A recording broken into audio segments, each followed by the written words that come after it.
নমস্কার, আমি সুপ্রভাত সেন বলছি।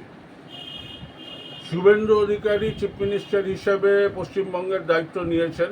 সবাই বলছেন উনি খুব ভালো কাজ করছেন। আমি বলবো উনি ভালো কাজ নয়, উনি কাজ করছেন। কারণ গত তৃণমূল সরকার লাস্ট 5 বছরে কোনো কাজ করেনি তোলাবাজি ছাড়া। শুভেন্দু অধিকারীর সাকসেসটা আমি দুটো প্যারামিটার দিয়ে জাজ করব। এক, আরজি করের আসল কালপ্রিটদের উনি ধরতে পারছেন কিনা। সেকেন্ড, ওনার যে পার্সোনাল অ্যাসিস্ট্যান্টকে খুন করছেন তার খুনের কিনারাটা কত জলদি করতে পারছেন। আমি জানেন তো, আমি একটা ব্যাপারে বিশ্বাসী যে কোনোদিন ফিরহাদ হাকিম, অরূপ বিশ্বাস, অনন্যা বন্দ্যোপাধ্যায়, জাভেদ খান এরা কোনোদিন অ্যারেস্টেড হবে না। আমি জানি না, এটা আমার গাট ফিলিং যে বিজেপি সরকার এদেরকে কোনোদিন অ্যারেস্ট করবে না।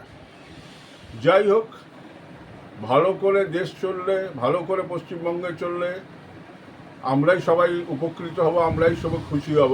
বিজেপির প্রতি অনেকটা বিশ্বাস আছে, যার ফলে আশার থেকে বেশি সিট ওরা নিজেরা পেয়ে গেছেন।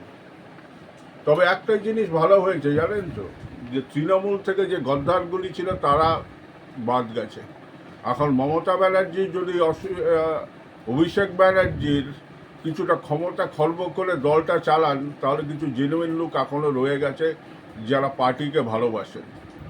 তৃণমূল ঘুরে দাঁড়াবে কি না সেইটা জানি না, বাট শুভেন্দু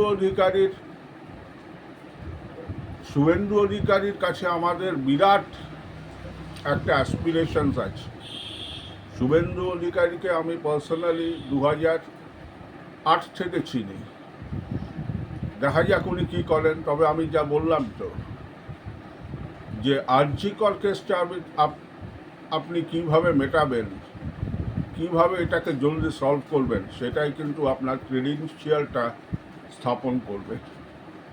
ধন্যবাদ, ভালো থাকবেন।